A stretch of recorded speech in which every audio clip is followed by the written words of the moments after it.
Lernen mit dem Tablet-PC in Stockholm ist es an den Schulen schon durchaus Alltag, was sich alles machen lässt und dass Kinder dabei auch durchaus lernen, sichere von unsicheren Apps alleine zu unterscheiden. Davon werden uns unsere nächsten Gäste berichten.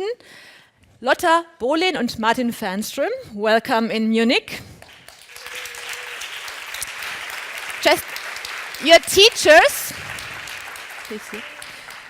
teachers, and you will tell us about your work in classrooms, the effect of multi-skilled children, and you will present some examples of how this is done in your public school with amazing results, I heard.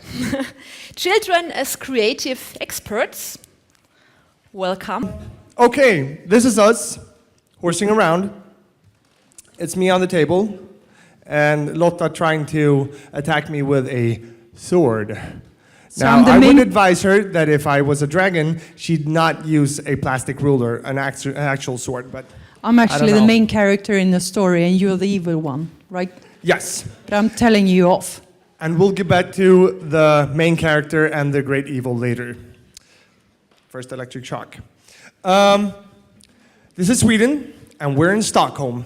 That's the capital of Sweden. And first off, I heard lots of people talking about PISA, so let's get that out of the way. We scored low. Lower than you guys. So why are we here? Really? But this is the thing. If we, for a moment, don't criticize PISA and what it actually measures, then there's another perspective. We are not representative teachers of Sweden. We do things differently, that's why we're here. So if everyone in Sweden did something over the 20 years that has been, then maybe it's time for a change. And maybe we represent that, okay?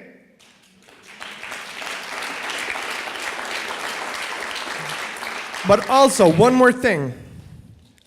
We haven't changed school much since actually about 70 years, 50 at least. So if we scored good, like 20 years ago, maybe it isn't school that has gone bad. Maybe it's the world that has changed, right? So the costume doesn't fit anymore. Maybe that's just it. It's not about maybe. It is. It has changed. Shock number 2. Boom. So this is Stockholm. It's built on 13 islands, and we're just south of the main island. And this is our school. This is our headquarters. That's the yard. And that's the bus stop where I get off every morning to go to work. And the kids are happy because they think that this looks like a heart. Yes, it's zoomed in several times. You see the heart? It looks you like see the a heart heart shape? And we like to think of it as a heart. It's a heart for learning, for collaborating and sharing.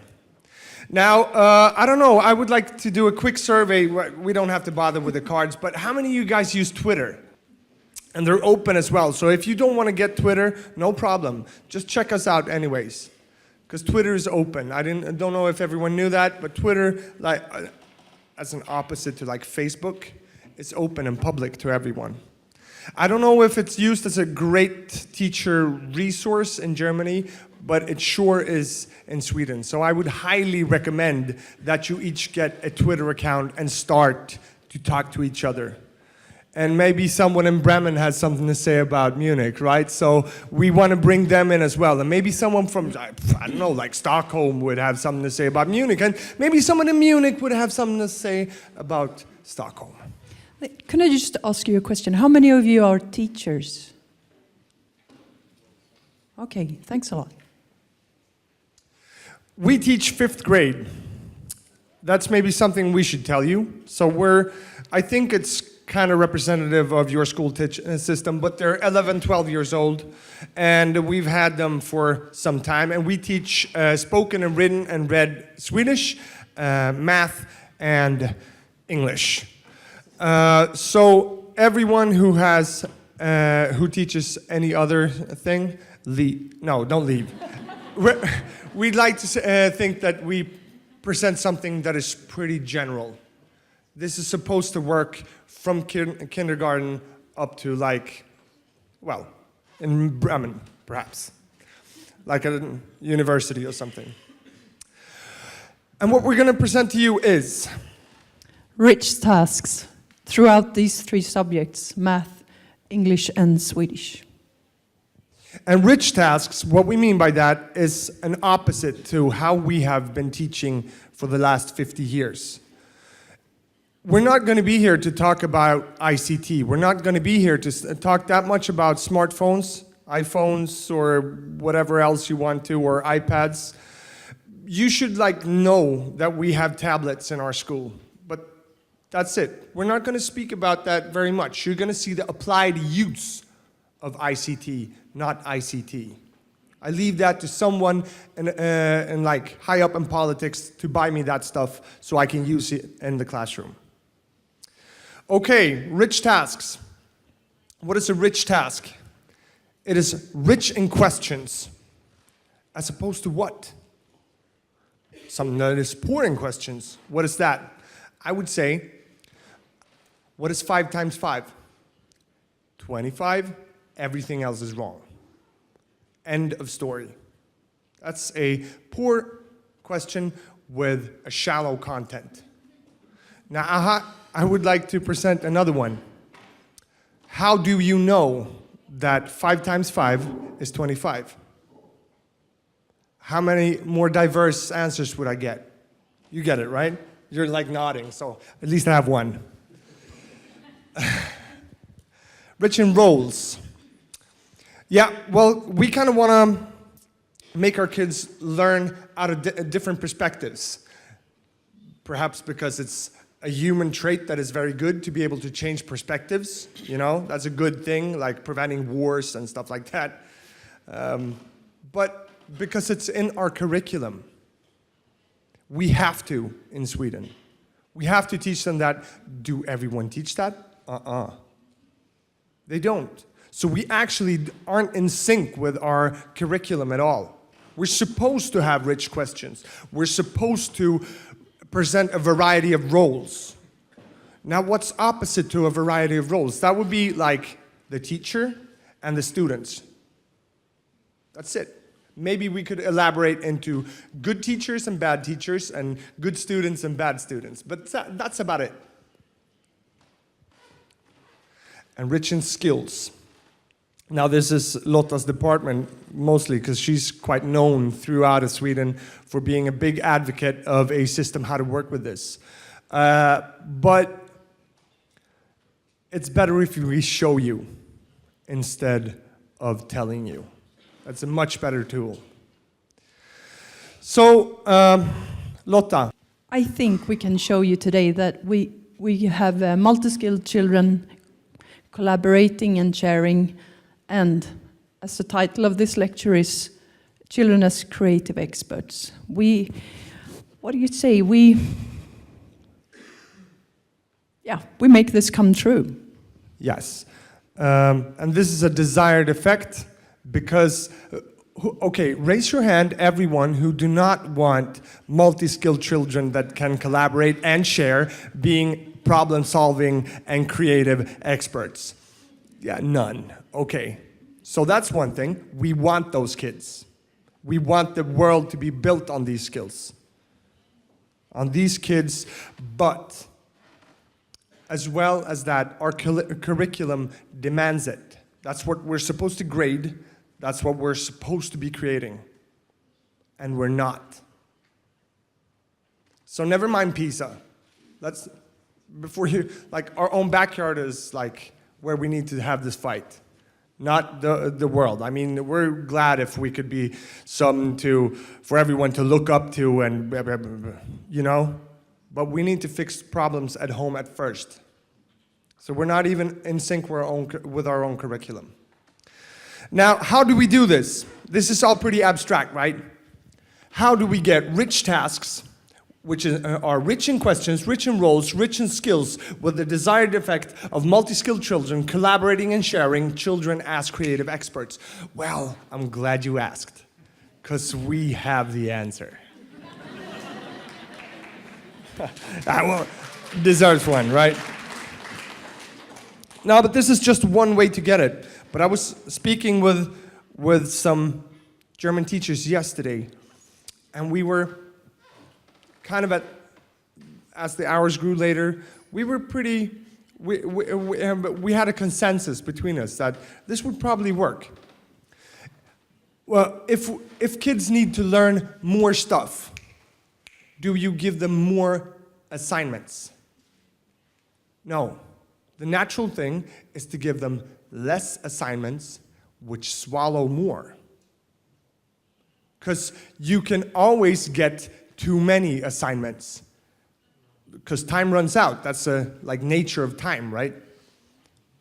But you can never get too few.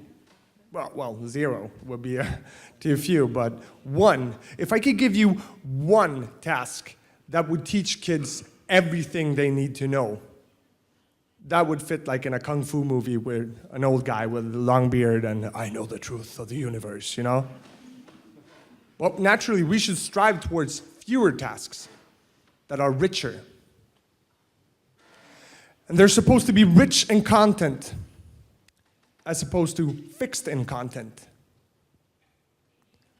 We can find so much more in this than just this is the right answer and this is the wrong answer. We want a real audience, and this is the kicker, because everyone, what? You don't need a real audience, real recipients from schoolwork. Oh, okay, let me try this out on you.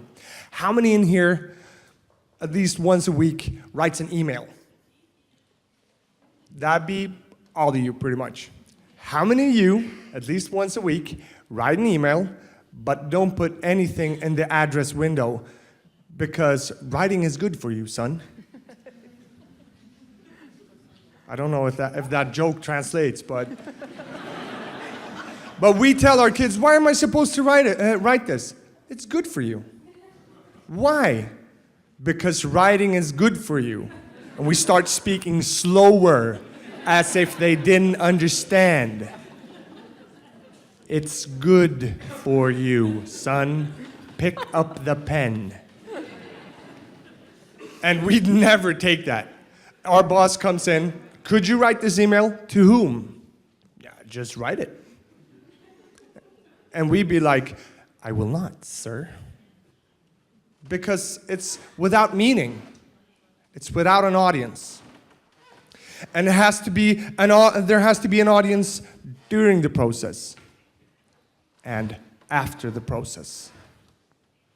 That's very important. We'll be back to that. Now, I think I've been speaking enough. Let's kick this with 4 different rich tasks for you to copy if you want to. You have to translate them, though. That's your work. So this is like a philosophy as well as a project plan, actually, these tasks. So I teach English and I use this model as well with rich tasks. So this is one of the tasks called puppetry. And in German it's Puppenspieler, perhaps, yes. So what we do is that my idea comes up. I read the curriculum and my idea comes up. Let's make a puppetry. Let's do puppetry. We make puppets and then we let them act in a play. What do we need then to make a puppetry? We need puppets because we need actors. We need a stage or a venue, some kind. And then we need a script. We need dialogues for the puppets. And we need an audience, some receivers. So that's where we start this rich task. So this is a language subject. It's all about communication. And we say that we are rich in skills. So reading, listening, talking, writing, and conversation, that's basic language skills. And we try to put them all in this rich task. We practice all of them. So we're back here, we're rich in questions, rich in roles, and rich in skills. What would this look like traditionally?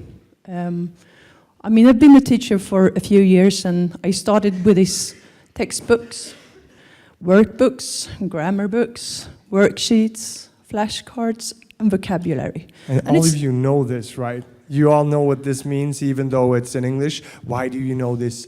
Because it's so widespread. Because I've been to this school. I've been to this school too. It's very traditionally. You have. And language subjects are normally very traditionally taught. And I mean, it's chapter by chapter, basically. And there's nothing wrong in this, but I think you can do it differently. So where do we start? We keep this in mind, our goals about the puppets, the stage, the dialogues, and the audience. And we start with questions like, what's a puppet? What's a puppetry? What's a script? How do I write a dialogue? Why do I do it? Who will listen to this? Who could I play with? So we have a number of questions towards our goals to start with. Lotta, doesn't this take a lot of time? This looks like it swallows a lot of time. How do you manage? It takes a lot of time, and it never stops, because this is nothing that we do to start with. It comes up through all this process. We ask new questions all the time. It's supposed to. It's supposed to take a lot of time.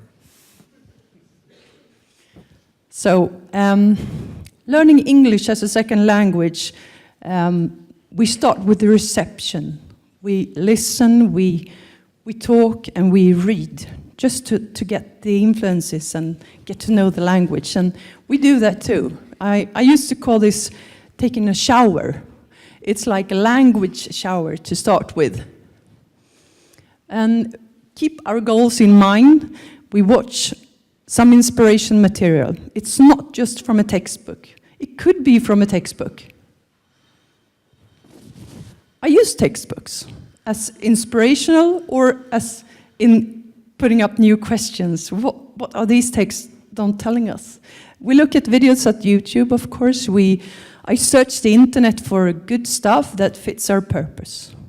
And the kids come up and they say, like, I found this puppetry on YouTube last night when I got back home. Can we have a look? Sure, bring it on. So we're in this together. We build this thing together, but we start with the same goals. Who told you to do this? Myself. Because I want... So we want teachers as creative experts as well, right? I want this to make sense. I want this to feel like this is important. I've got kids, I'll tell you later, they want to go home and continue, because this is not, couldn't we have English all through the week? Yes, I would love to, but sorry, we can't. They don't have time for homework. They have way too much schoolwork. How does that fit together? But it really does, because they bring stuff home. They want to continue, so we wouldn't have any time for Hausaufgabe, do it.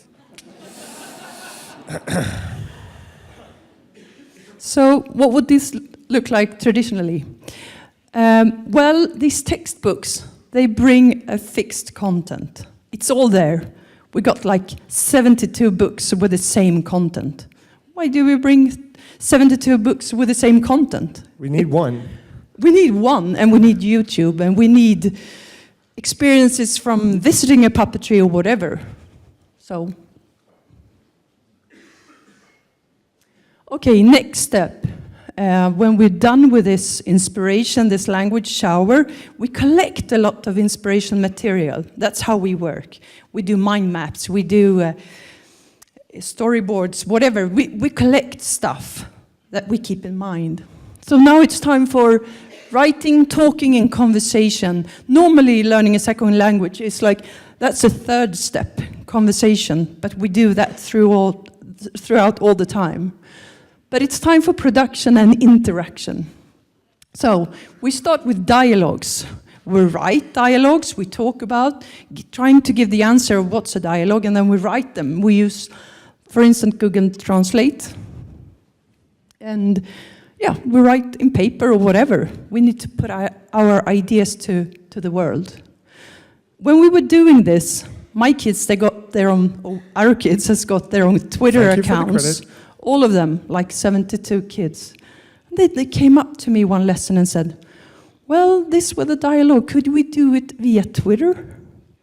That is like a conversation place. And I said, sure, go ahead.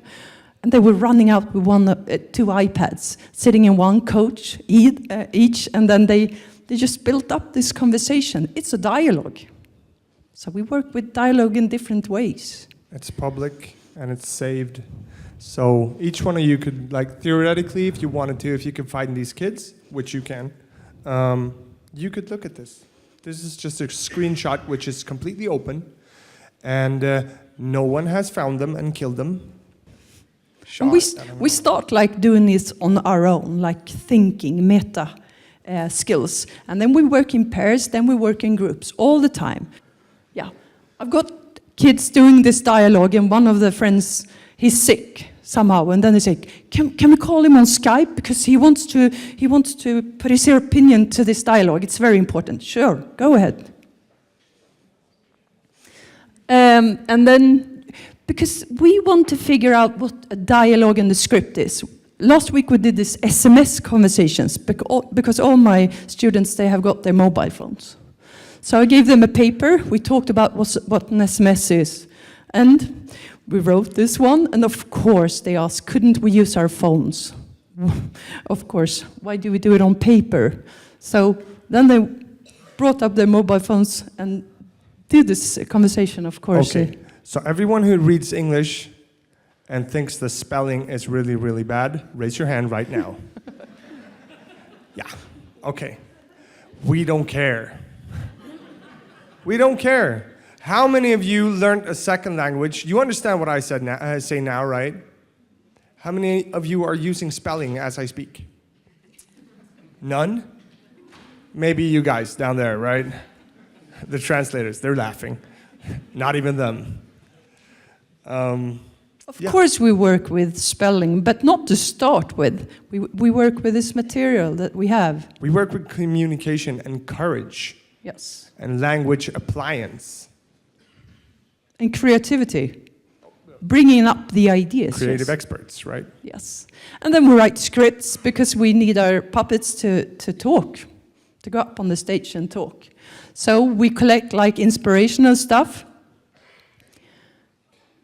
like the individual stuff, and then we write dialogues that they have improved, made their own.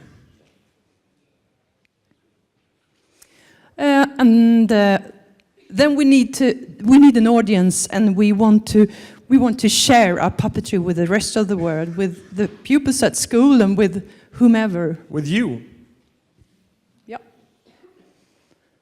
So that's a venue or a stage and one of the puppets, and we record them. The kids, they read the dialogues and they put like the puppets in the video. And they're very individual, so they really feel for them. They create them, so they're kind of their parents, right? But it's their voice, yet they're not that, self-insecure because it's not their face, but it's something they created, so it's pretty personal. Good one, right? She's pretty smart. So we use the iPads here to produce these videos, and then we have this platform where we publish our stuff. This one is called Kunskapshubben. This is where we publish stuff from kids, not just English stuff. You can have a look at our last project. It was how to become a London tour guide. So they are presenting information here about different things that we work with. Maybe we should pause for 2 seconds here. I know we're pressed on time, but yes, we have a site that we did ourselves on the internet where we publish kids and their schoolwork and movies and music that they make. Does that scare you? A little bit? It's all public. It's all public. You can go watch it right now if you want to. If we're boring, go watch it. Kunskapshubben.se. Yeah, it's small, but it's up there. KUNSKAPSHUBBEN. Nobody has died from this. I swear to you. Not even remotely. Nobody got bullied, but a lot of kids has built security upon this. For everyone who acts bad on the internet, I swear, if you try this out, there are 1,000 people who want to spread, share, love, knowledge, who want to help. I did this last spring. I did this thing where I put out on Twitter, what kind of flower is this? And I deliberately took a bad picture. There was like 43 people, like, well, it's a dahlia, well, it's that kind of flower, it's this kind of flower. Everyone wanted to help. And nobody could see what kind of flower it was. I just wanted to test it out. People want to help. There are way more nice people on the web than there are bad people in the world. Kind of representative of, I don't know, the world. The real world, where the internet exists. Come back. This video about Big Ben has been shown 3,411 times. It's I made mean, by we have Kevin. like 900 students in our school, so it's not just them. That's one of my students made that one last year, I think. Yeah, that's when you did it.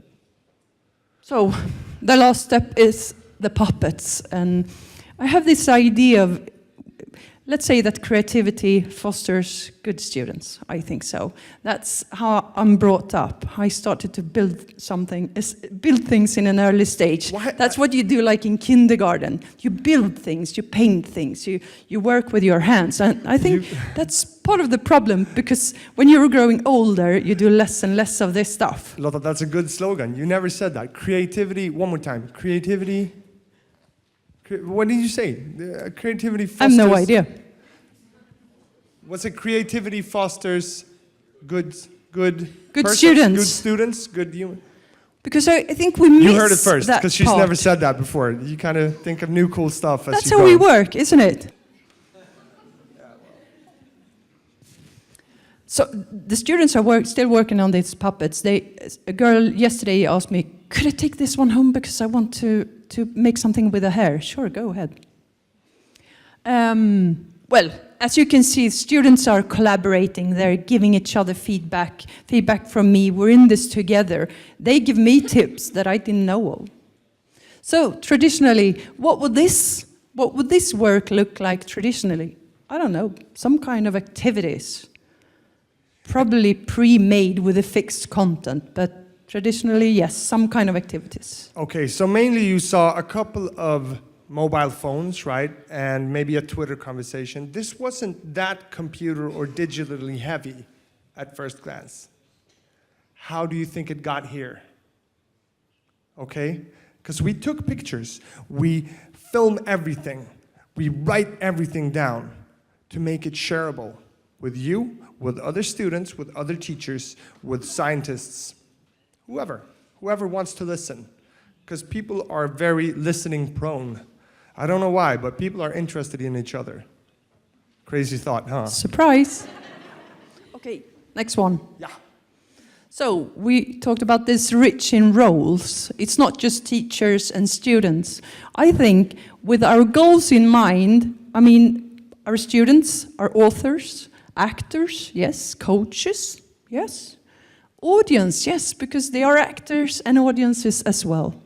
Are they directors of this movie? Yes, movie makers, puppet makers, constructors, controllers, they're even teachers. They have the opportunity to learn to work this way. And traditionally, what kind of roles? I mean, are you a good student or a bad student? Did you succeed in these activities or not? Are you slow or are you fast? Pretty tough, I know. Yeah, I just but want that's to PISA for look you, at it. right? That's PISA for you, right there. Probably Good yes. student or bad student? 27th place or first place? Yep. So, I mean, we got these basic skills from our curriculum that are reading, writing, listening, talking, and like conversations. But what about conditions for learning? That's my thing. I mean, conditions for learning, isn't that desirable skills? We work with them as well, in a certain way. I mean, desire, courage, joy, sharing, participation, and growth, collaboration, creativity, and acting. I think these are important skills as well. As I mean, well. it's not I mean- that I judge them or I give them an A or an F. No, but I mean, look at a really big company. Would like spelling be the thing they would sell? No, they would sell and grow out of that. That's what I would want in a company if I started one. Tell them about Marlon. Yep. This kid, he came up to me and he said, well, I love this idea of writing dialogues because I decide what it's all about. Yeah, feel free. I think he should write dialogues about his own interest. My son is 3.5 years old, 4 actually now. Have you? How many have kids that are about the same age? No, I can do it myself. Have you ever heard that? I can put on my shoes myself. They're backwards. Seriously. No, don't put yogurt in your shoes. I can do it myself. You're right? Same thing. He wants to do it himself. Why shouldn't he? So yesterday we had this housewarming party. This image is from before that housewarming party. We gathered around this apartment house. We had a little drink, and we had all the puppets to move into this apartment house. And some of them gave us a short presentation, like they showed their puppet and told us about who this little puppet is. And all the others were like, I want to tell my story too. Okay, sorry, next time. No, you have to go back a little bit. Yeah, so you guys, would you like to move into this apartment house or join another project? How about to become a London tour guide? And traditionally, when this ends, a new chapter starts. New page in the textbooks, that's about it. Well, that was one rich task, and now I'm going to present you with another one. This is going to be rich mathematics, so strap in.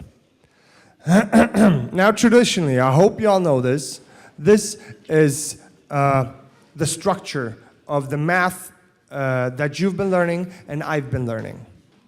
It's a stair-based structure where you learn new stuff and practice it at the same time. And if you start out like this, you will never get anywhere. Some don't get it from the start, right? So they're stuck. Because the question is, in my opinion, wrong. It's not rich. So maybe you actually get the right answer, traditionally, and you move on to bigger and better things, like harder and harder and harder. And if you somehow get stuck, electroshock, then you have to rely on this to get further. I don't know if you've seen this in a classroom. I don't get it. Help. And you're responsible for helping all those kids, and you pray to someone that there are a few of them so you get to all of them, right? Traditionally. And as Lotta was saying with a new chapter, it'll be harder and harder and harder until we have a test, and boom, you're done. Good or bad student, new chapter. Thank you, goodbye. Now, it's been very one-way communication. I have been the teacher telling them how to do it. I'd like to present it as a tool shed, a house where there are lots of tools. And we're going to tell them, hammer this nail. Here's the hammer. You hit it, and then it goes into the board. Good or bad student. These are the bad students, and these are the good students. Okay? I have the tool, I show them, and I present the task. Mainly what they're supposed to do is like this. We present them, I wouldn't even say rich problems, I would say mathematical expressions which are unfinished. And they either get it right or get it wrong. That's the only thing you can do. I mean, you can change it. It's printed. Now, over the years, because this has been like forever, who had a math book in school? Yeah, well, it's been like this forever, right? So over time, publishers and authors and whoever tried to spice it up with some happy faces, maybe a rocket ship or a dragon or a dragster car or whatever. But basically, it was the same thing all along. So it's either good or bad, but it's still the same thing. In this structure, some get it and some don't. We have the persons who get it. We have the persons who might get it. We have these kind of kids, right? I hate math. Let's pause a second. Who here hated math in school? That's a third. Maybe even half. I get half very often. Are you all okay with this? Are you okay with a third, say you're a representative of Germany, a third of your country says, I hate math, even though you shop every day, you build stuff every day, you divide things between your kids every day, you put in things to equations, you write stuff, grammar, very mathematical, but yet mathematics is really not your thing? Really?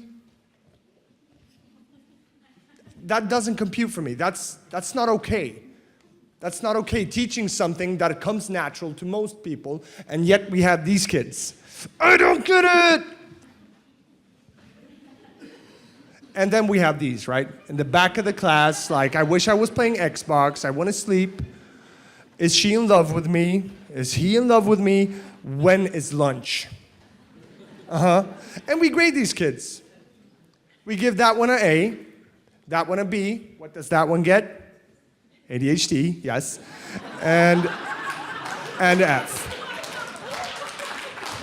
You know it's true. You know it's true. And back to the tool shed. I would like to say, not just hammer in the nail.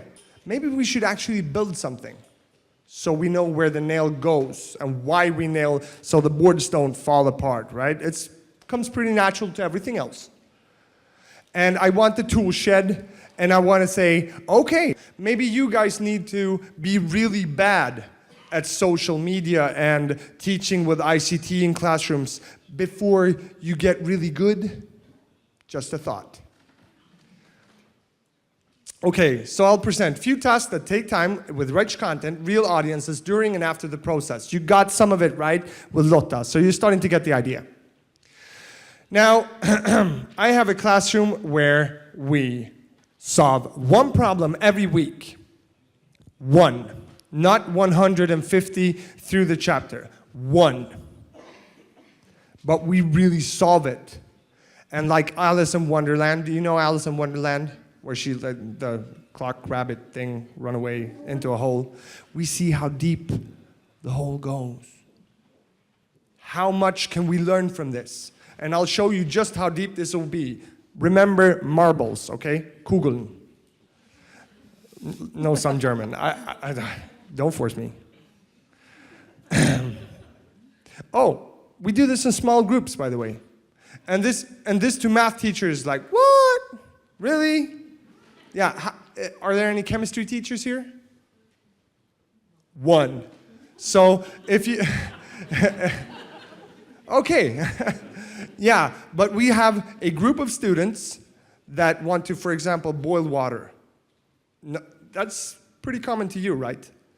But in math, no way. We leave them alone, and you do this and you do yours. Do not collaborate. But in chemistry, it's fine. We have 3 or 4 students like boiling stuff together, and they're talking about, they're writing their laboratory reports, and all good Robin Hood, but never in math. I wonder why.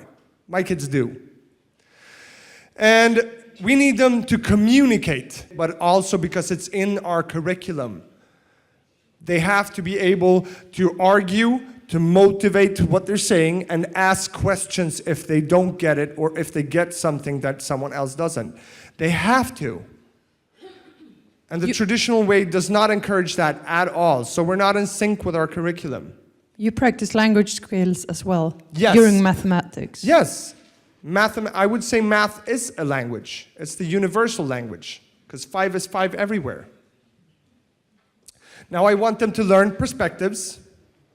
I have to teach them perspectives. I want them to learn connections and relations between different kinds of math. I have to teach them that. And I have to teach them strategies, but more so, I want to teach them strategies, because life is all about strategies. And when I ask them, do you know what a strategy is? Or maybe it was you, I'm taking credit for something you have done. Oh, well, typically me.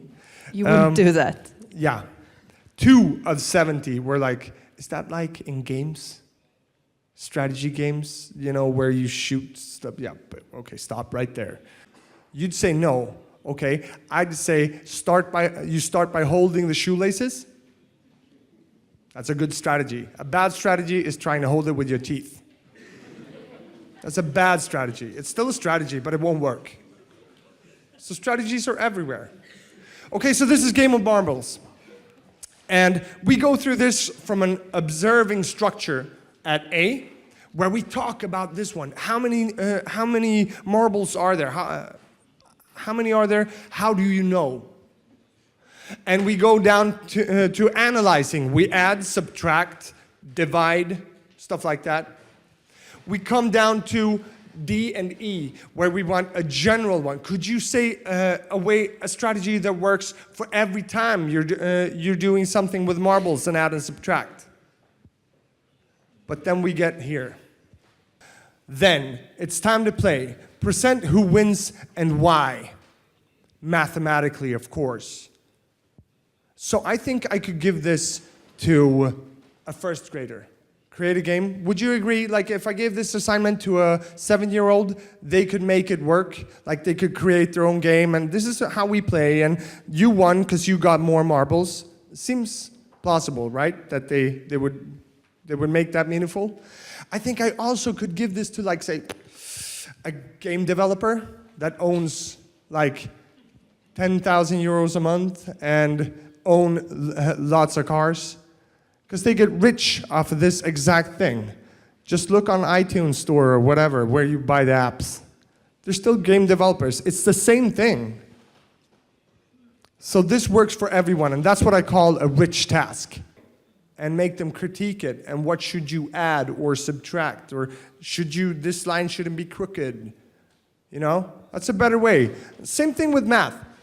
These are 2 characters, and you can see they're doing it wrong. They're trying to add 129 to 105, and they're both doing it wrong. Who is the most wrong? I could let you guys fly with that one for at least 20 minutes. You're grown-ups, and our kids do it ourselves. You should really welcome errors in your classroom, especially in math. We can have discussions around this, like, is 0.5 really a number? And we do internet polls so everyone answers. Because this is the thing. Have you got the student who always knows the right answer? Who has got that one? You got that one. So you ask, what's 5 times 5? And that's you, like, raising a question with a fixed answer. So that student raises their hand. In my case, it's William. A tad, okay?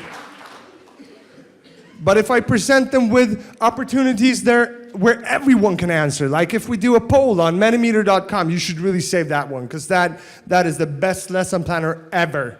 And it's like live polls where you vote with your cell phone. Use it at a party. It's super cool. You can do it when you go like Trivial Pursuit. Do you know Trivial Pursuit? Yeah. Okay, so let everyone answer. And you can discuss the answers. But don't we need, like, practice? We need to learn, yes, but don't we need to practice? That's what the book is for, doing it over and over and over. That's how you learn math. Of course it is. But why do we have to present them with that? Why does a publisher have to present them with that? Why not make them so good? I want you to like, create tasks for each other and email them to each other. And I make them like, what are we practicing again? And is this a good or bad assignment? And they get really good really fast. And for example, this is an example of that. And this is where they're sitting in class and doing it.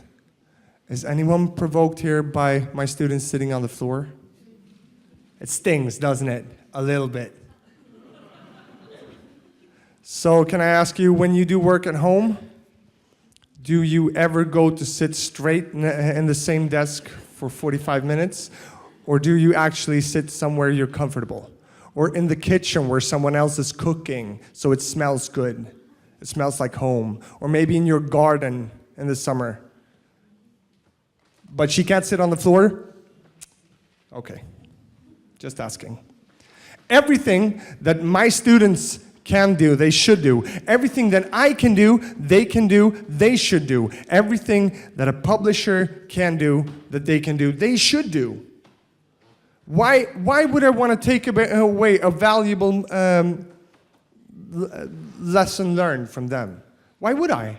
That's stupid. I think so. But you can take math out of everything. Like we build cars.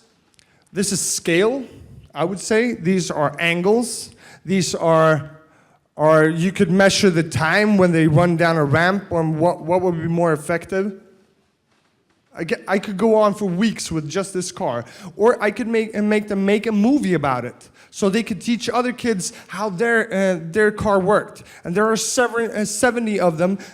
Some are 6, some are not there, and they're in 3 classrooms. So they won't perceive everything that everyone else does. But if you save it in a movie, then everyone can look at everyone's work. Everyone can get smarter from each other. Now, if I know something smart, why am I on this stage if sharing is an ugly thing? Ponder that. Why am I here if I know something that some people wish that you knew? Why am I here if sharing this is ugly?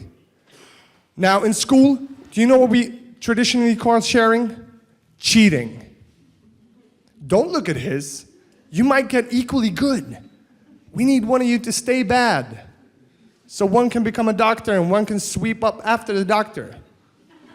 This is very important social structure. You might want to write this down.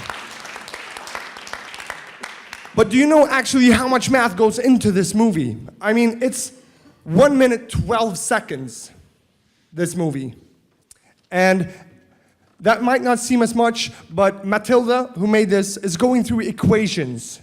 And every one of these purple blocks is a carefully planned out piece of audio where she uses her words to explain exactly how you're supposed to simplify an equation. Now, there are weeks of planning going into this. Is it worthless? Of course not. Because we put it out on the web, and we make it so that she is so good, do it again. To have some help from your student, or does everyone get this? Do other kids get it? Do teachers get it? Does your parents get it? And she does this over and over until it's perfect, and it looks tasty. You wanna watch this movie right now. It's a picture, sorry. You can only imagine it. Okay, but this is like, we put it up in November 2013, and she has over 1,200 views on this. 1,200. That's like more than 12 a day. What does that make Matilda? I know there are new roles here. Is she a student? Because she learned this. Is she a movie maker? Because she made a movie on what she learned, right? Is she a publisher? Because she made a movie about the things she learned and she published it. Or is she a teacher? Teaching other kids, apparently like 1,200 others, how to do this right, in her opinion. Now she went into the shed, got the hammer, didn't just hammer in the nails. She found a place where the board should be. She hammered that board down, and everyone else can enjoy the board. That's rich. And have you seen Multi-Skilled Kids? Oops. Have you seen Collaborative and Sharing? And have you seen her and the others as creative experts? That's what I call resting my case. Stop.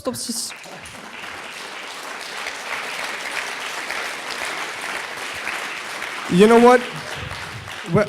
Hold your horse. I won't, because I'm going to say something. No. We have to kind of finish up. We have to. We're out of time. A third of you thought that mathematics is boring or tough or not worth the time in school, right? I think it goes the same with the kids in Sweden and the adults in Sweden. So we teach language and math in 3 classes. That makes like 70... We got 10. We got time for this. 70 students. And do you think they think math is boring? No, some do, but it's not a third. I mean, everyone can't love everything, right? It's okay if they think it's boring, but they join. It's not that they feel that they are useless or worthless in math. They are there. So they enjoy, of course. Why do you think they like math? They got Martin. Are you enjoying this? It's with the skills. You're not a loser. You're in progress. We do it. We develop these skills. I think this is a great job, and I've seen the effects. Good job. Thank you. Okay, applause. Thank you. So this is a project called Ein Buch, das Sie nie vergessen werden.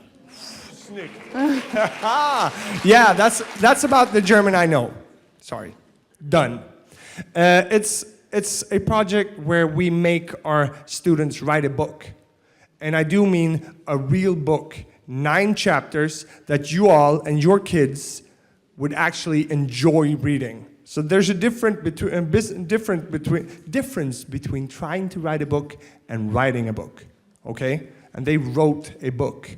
So new roles. What if I could make you into a published author? I'll speed this up. I'll try not to talk faster. I'll just show every slide shorter. But I think you got the idea with the rich tasks, right? If we tell them, write a book, see you in 10, 12, 15 weeks, that doesn't work. If I tell them, write a speech, see you in 12 weeks, that doesn't work. You have to give them a structure. A really harsh structure helps you be creative. There's like an old dance teacher, he's German. And so I have to tell the story. And he says if he wants kids to learn how to dance and they're just disco dancing, you know, put your left foot down and don't move it. It changes their whole movement. Like if you can only do this, but you can dance any way you want, it changes everything. If I give you a set of criteria, it actually makes you more creative. We have this notion of being creative as something that you are without structure. You are creative within a structure. Like, for example, an artist has a brush. Is it possible to get 5 minutes extra? Maybe. Well, maybe 2, 4.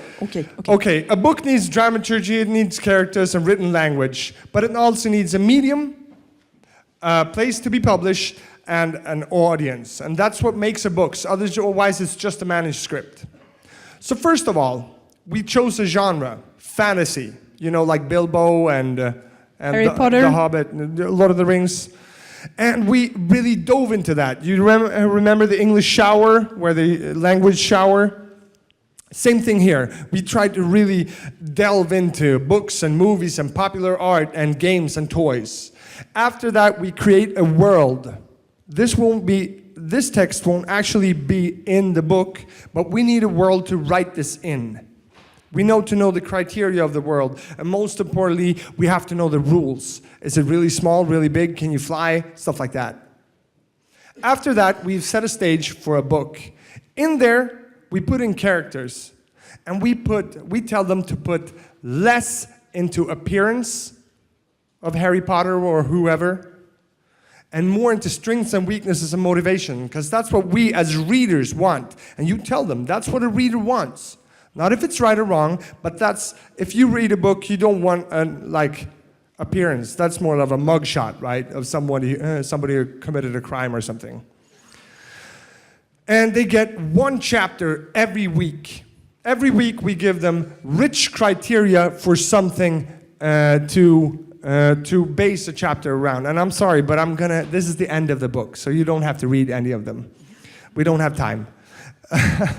So they have to, in this chapter, they have to defeat the great evil, and at the bottom, they have to finish the chapter with the main character going back to like their original world and facing difficulties and prevailing and winning. So this is from basically every fantasy novel that you've ever written or wrote, right? So we teach them how. We give them a strategy to read this. We give them connections. After that, we make them real ebooks. Why not into paper? Because paper is expensive and electricity is quite cheap. Mainly like that. Bandwidth is cheap, way cheaper than paper. And they make that cover, they put it in there in the audiobook. Actually, it's audio. It's read in. And you can bet your boot that this looks really good. During the process, they read each other's text, I'd read them, and we make them better together. And this takes 12 to 15 weeks minimum, and it's supposed to. It's supposed to take a lot of time so they get used to the context. Now, is this a book? No. It's a manuscript. We still haven't published it, and no one has read it. I would dare say that a book that no one has read is a manuscript. So enter biblis.se. This is the powerhouse, and maybe that's why we're here generally. Because this is a site where students publish literature that they have written, and it is jaw-dropping good. It's way better than you could ever imagine a 10 or 15-year-old kid writing. It's really good because the structure is really good. Biblis.se, unfortunately not in English yet. Not in English yet. But mainly you don't need something as flashy as this. You can just publish texts on the web. You can start there. This is what it looks like, borrowed on a not aforementioned surf thing. It's an iPad, okay. I tried to hide the brand. Fail. And this is what the page looks like. Here's where you borrow books. It looks pretty good, right? Is it a bookstore? Books cost nothing. Is it a library? Don't have to return it. Maybe it's something new. Maybe it's a Biblis, right? So this is what it looks like in a shelf when you borrow the books. And we have lots of readers. More every day. And this is what the actual book looks like. You can download it right now if you want to. Go to Biblis, just try it. It'll be in Swedish, so you won't understand it. But just try it, because it's really, really simple. And this is The Black Island by Milton Nordgren. And you can see here that it's been borrowed 192 times. How many of you have written something borrowed 192 times? I would suspect as much as I have 0 times. And this is not the biggest one. This is the biggest one yet. This is Julie. Do you know where to look, even though it's in Swedish? How many people have downloaded this? Over 4,500 downloads. Now, what does that make Julie? She is an author as well as a student. How many of you are authors? Not me. Well, 1. Okay, 2. Thanks for ruining the show. Nah. I'm sorry.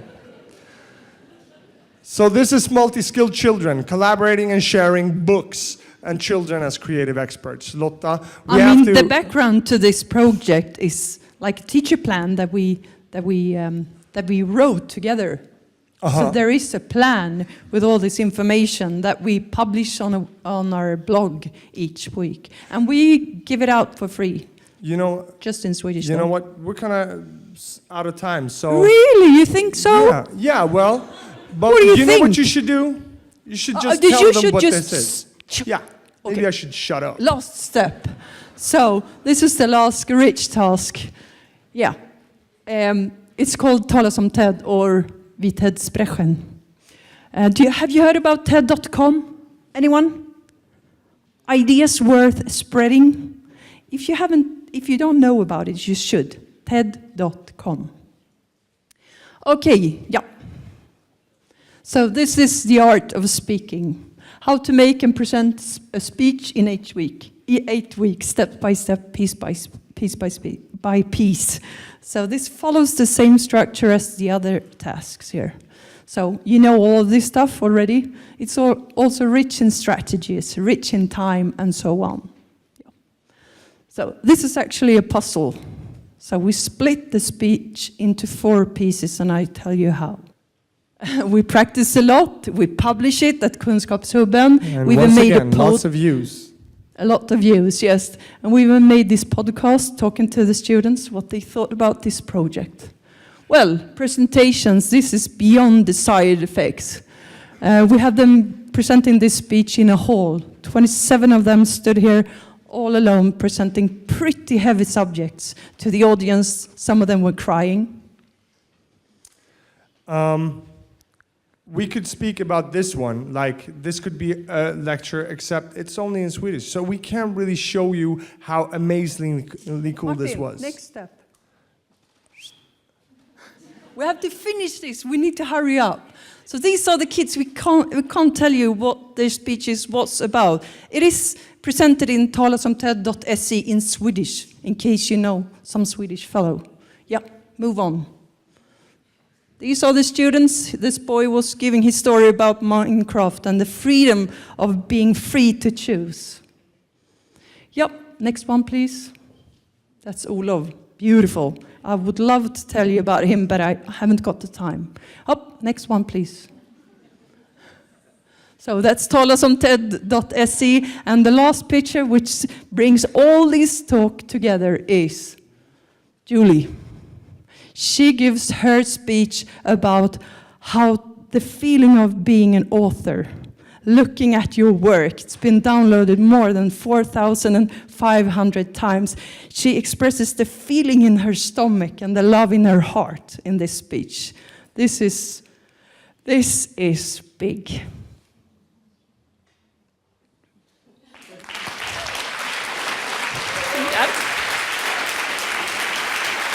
Thank you so much.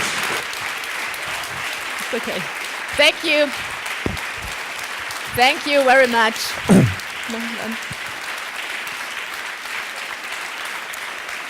Thank you, Lotta and Martin. Stay here for me for a while. Stay here because we have make an announcement. Do you know what that was? I cannot hear you. I can't hear you because the applause is so loud. That was rich context. Taking a long time. Ja, okay. Auch noch einen weiteren Tagungsteilnehmer aus Schweden. Es ist Claes Johansson hier vorne. Would you please come to me to the stage? Können wir ruhig applaudieren. Claes, in your workshops you're talking about using iPads in school and measuring the IT level of school. Sounds interesting. Thank you for being in Munich. We have some presents for you. Special You shouldn't have. umbrellas with Munich motifs. So thank you for coming. I must say it's an honor to be here. It's really an honor to be here in Munich. We were having a few people from München in Stockholm, and they actually saw something that they thought we should share with you. And I think it's so great. That's what it's all about, to share. And that's what we have the internet for. Thank you. And we're happy to share. And I think you guys, you were incredible. I'm so proud to be present, to work together with you. Yeah.